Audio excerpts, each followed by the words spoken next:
Please like and subscribe. Let's grow NAIA basketball. Thank you. Cascade Hoops Talk, bringing the world NAIA basketball one podcast at a time.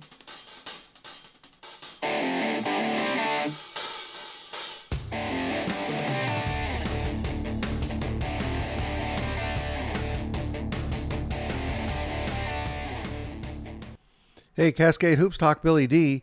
Well, big final weekend of basketball. We're going to talk about some of the big games this weekend, but primarily what we're going to do is we're going to go through what the conference playoffs look like.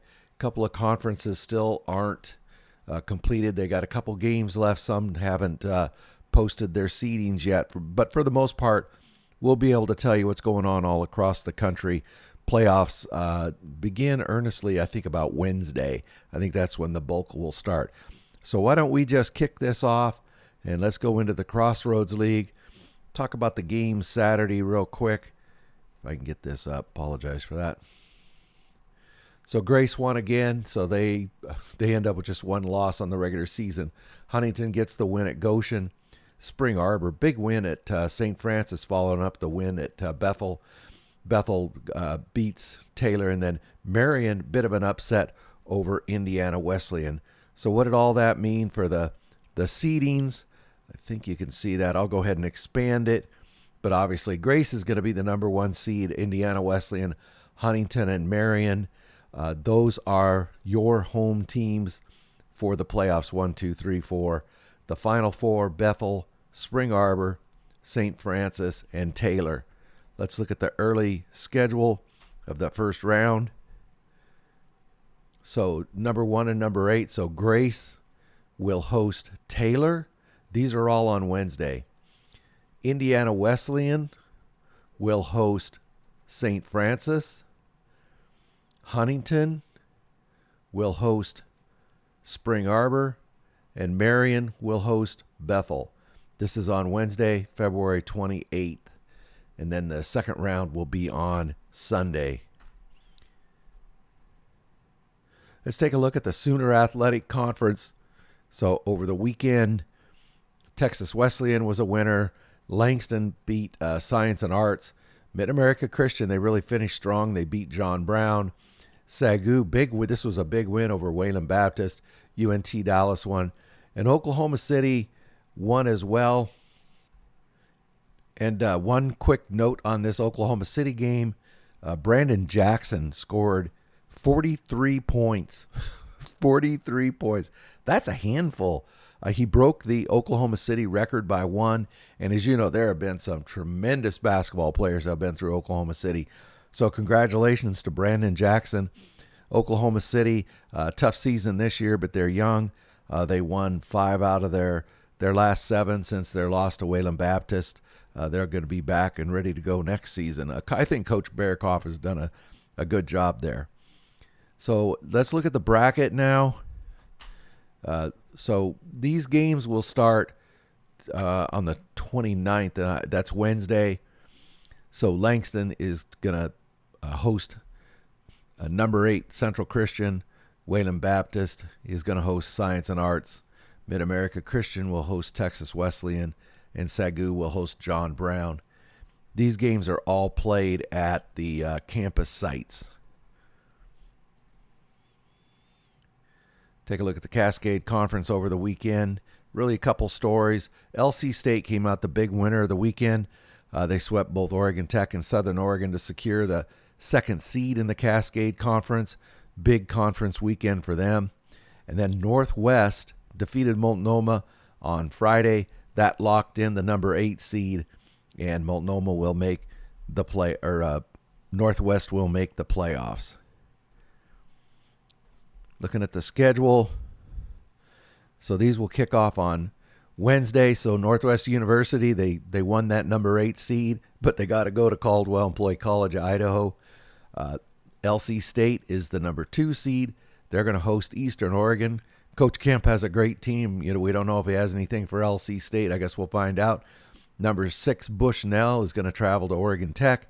And number 5, Corbin will host. No, they have to travel to Southern Oregon. This will be a very, very good game. Both well-coached teams, both play really hard. So that's the Cascade Conference. Let's look in the Kansas Conference. Big game there. Evangel beat Oklahoma Wesleyan. It was a bit of a surprise, but let's take a look at the way the seedings worked out. This is the bracket. So Oklahoma Wesleyan's going to host Bethel College. That's number 8. But Evangel, with that win, was able to break into the 4 seed, and so they will host St. Mary on Thursday. The KCAC kicks off on Thursday. Southwestern is going to host McPherson, and number 2 Kansas Wesleyan, they're going to host Ottawa, and all these are at campus sites, I believe, until at the end they go there to Park City, Kansas, right there. In the Mid-South, Cumberland's won, Georgetown won, and Freed-Hardman won. Freed-Hardman and Cumberland's ended up with the same record. I don't know if they share that title. They both claimed it on Twitter, so I'm assuming that's what happens. Remember, there's only one automatic bid in that league, and it goes to the tournament winner. So Freed-Hardman is the number 1 seed in the tournament, and they get a bye. Number 2 is going to be Cumberland's. They'll play Cumberland. Number 3 is Georgetown. They will host Bethel. And what's the last one? Lindsey Wilson will host Campbellsville. These are all on March 2nd. So that's next Saturday.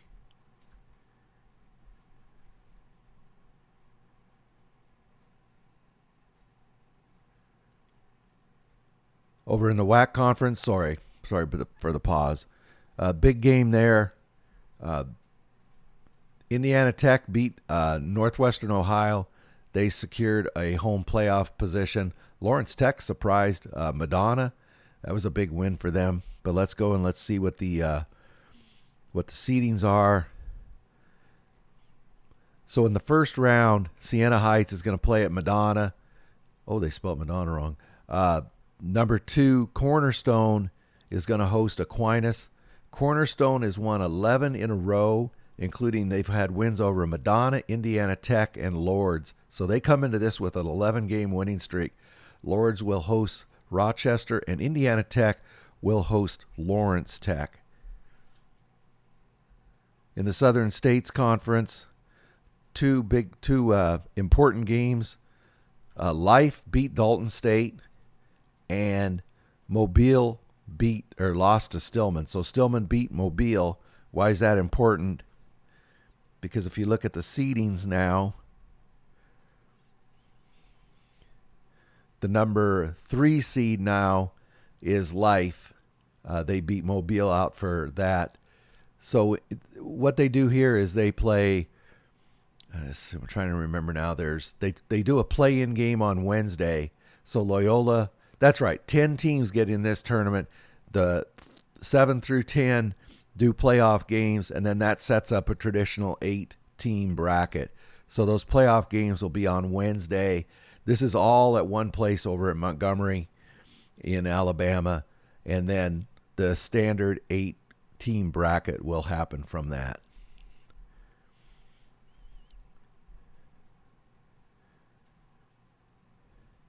This is the Frontier bracket. Of course, we've known for a while that Montana Tech and Carroll will both get the bye. Montana Western, this is on 2/29, which is Wednesday. Montana Western is going to host. Hang on, I think that's all in one spot. Hang on. Yeah, I'm sorry. This tournament's all in one spot. So Montana Western will play Montana Northern. And the Argos of Providence are going to play Rocky Mountain. Those are basically play-in games to play Carroll and to Montana Tech. Montana Tech will get the lowest remaining seed, and Carroll the next lowest remaining seed. And that'll kick off on Wednesday in the Frontier Conference. Over in the Chicagoland, just some games on Saturday. Indiana South Bend beat Judson. Governor State won. Indiana Northwest, they surprised Roosevelt. I think Roosevelt probably had a little bit of a letdown after clinching the conference. St. Ambrose won, Olivet Nazarene, and St. Francis. They haven't posted their seedings yet. These are the standings they listed, but the seedings are going to be a little bit different. See, they have so many teams tied. I'll show you. So Olivet Nazarene, South Bend, and Northwest all are 15-5. Xavier and Ambrose. There are multiple teams with the same records. They've only posted up 2 games. They start on Wednesday. I thought Wednesday was Wednesday is the 28th. Thursday is the 29th. I apologize. But they've only posted up 2 games. I'm going to wait. Hopefully a little later in the week they'll have a full bracket posted. In the G-Pack, boy, that just ended up a mess. So Concordia, they won in overtime and beat Midland. Jamestown, they won. That was important. I'll show you in a second. Northwestern beat Dordt. Morningside beat Briarcliff. And Hastings beat Doane. So one whole day there was not one upset in the G-Pack. So this is the way the seedings ended up. They all tied. I think all 3 of these teams claimed the conference championship, but there's still a seeding, right? So Northwestern's the number 1 seed, Hastings number 2, Concordia number 3, and Morningside number 4. And Jamestown, remember it was like 2 weeks ago we were talking about them battling for a playoff position. They ended up number 5. Dordt, Briarcliff, and then Dakota Wesleyan will be the number 8. They will kick off on Wednesday, the 28th. Northwestern is going to host Dakota Wesleyan. Morningside will host Jamestown. That's always a good game there. Concordia is going to host Dordt. Remember, Dordt just beat Concordia. Concordia had a chance to win this thing outright. Then Hastings is going to host Briarcliff. Congratulations to all these teams, but Hastings made a real big turnaround this year. Something to be. I love seeing turnarounds, right? Because programs really struggle on the vine, and it's really great to see them come back and be competitive. So congratulations to Hastings. Over in the heart of America, wasn't a lot of drama left over there. Peru State won this weekend. Missouri Valley, Mount Mercy, Graceland won. Mid-American Nazarene finished strong against William Penn, and Park won. And boy, they have a nice bracket. Doesn't the Heart have a nice bracket? I like that. So Mid-American Nazarene is going to, this all kicks off on the 27th. So that's, oh boy, me and my dates. Tuesday. So Mid-America is going to host Missouri Valley. Central Methodist is going to host Peru State. Graceland, who came at the number 3 seed, is going to host Culver Stockton. And Baker battled and fought, and they got that number 2 seed, and they're going to host Park. All that fun kicks off on Tuesday. Over in the River States, no surprises, I don't think, on Saturday. All the games went as expected. Brescia beat IU Kokomo. That was a little bit of a surprise. St. Mary's the Woods won. But let's go straight to the playoff position.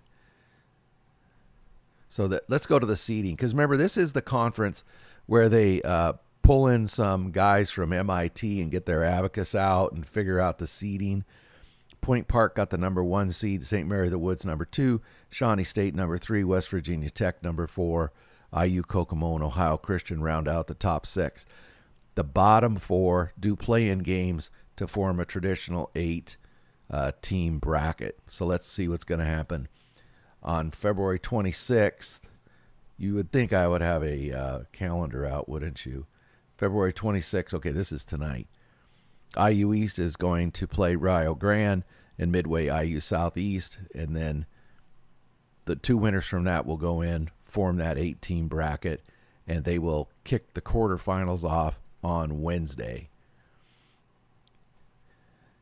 Over in the GSAC, Hope beat OUAZ. Arizona Christian finished strong. They won 2 good games to finish out the season. Jessup won, and the Masters won. And so that gave us our seedings. So Arizona Christian, thought I had that on here. Arizona Christian ended up the number 1 seed. The Masters number 2. Hope came in the number 3 seed right here. The number 4 seed Westmont Jessup or OUAZ number 5, and then number 6 is Jessup.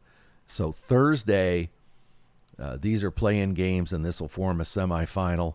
OUAZ will play Westmont, Jessup will play Hope, and then on Friday, that will begin a semifinal with these teams, the Masters and Arizona Christian. This tournament is all played at Hope International. So only one team makes it from the GSAC with an automatic bid, and that is the the conference tournament winner. Over in the Red River, Southwest beat Texarkana, Shreveport won, North American won, Xavier beat Our Lady of the Lake, Texas College won. That was a good win, big win for them, and Alexandria just keeps winning. They're on a roll. So their season really isn't over yet because let's show you here. LSU, Shreveport, and Texas College, half game apart, and Xavier, so there's one full game there. But these two teams for second place, they're half game between Xavier and Texas College, and then they play on Tuesday. So they don't have any of their conference tournament stuff posted yet because it's not decided. Over in the Sun, Ave Maria, they beat Coastal Georgia. Weber International, they surprised St. Thomas. They beat them pretty good. Florida Memorial win over Kaiser, and Warner beat Southeastern. So they don't have a bracket posted up yet. But again, the Sun Conference is another conference where only one team gets an automatic bid. So St. Thomas is the number 1 seed into the tournament, and I believe this is the way the seeding will go. But with Florida Memorial 2, Ave Maria 3, and Kaiser at 4. But we'll have to see when we see brackets. The American Midwest is set. So they'll kick off on Thursday. Health Sciences will play number 1 Central Baptist, and number 2 Columbia will play Harris Stowe. Missouri Baptist will play Hannibal LaGrange, and this is another team. Only one team gets an automatic bid, and I'm not sure, but I think that tournament might be played at one location. No, I correct myself. The American Midwest, it's all hosted by the higher seed. Over in the CalPAC, there was... no, we don't want this page. Doggone. So over in the CalPAC, the big news out of the CalPAC is, that Antelope Valley basically shut down on-campus activities, going online only. And Jordan Mast, really good guy, he had to put together a GoFundMe. According to things we read on Twitter, that's been successful. They raised $24,000. And apparently Chegg, an education technology company in California, has pledged to Jordan Mast that they will cover what they don't get from the GoFundMe. So that's a bit of good news. So they will be in the tournament. 2 teams make the tournament out of the CalPAC, regular season champion and tournament champion. Here is another school with a great bracket. I love that. So UC Merced, the number 4 seed, will take on Benedictine Mesa. The winner of that will play Antelope Valley. These games, this is Friday, March 1st. This is Friday, March 1st. Friday and Sunday, March 3rd. And then also on Friday, St. Catherine will play La Sierra, and the winner of that will take on West Cliff. And then that forms your semifinal for the CalPAC. Okay, boy, that was confusing as mud. So it'll be a bit clearer as these tournaments get underway today. Just trying to put, shifting from regular season over to what is going to happen here in the postseason. Just to kind of give you a bit of a primer. But we'll be back probably tomorrow. But I'll let you know. There's not much basketball going on. Trying to get a hold of a coach right now. But just watch the Twitter and watch for this space. In the meantime, make your plans to get out to NAIA basketball because you know why. It's the best entertainment value in America. Thank you very much for supporting our podcast. Please like and subscribe. Get out to your local NAIA school because NAIA basketball is the best entertainment value in America.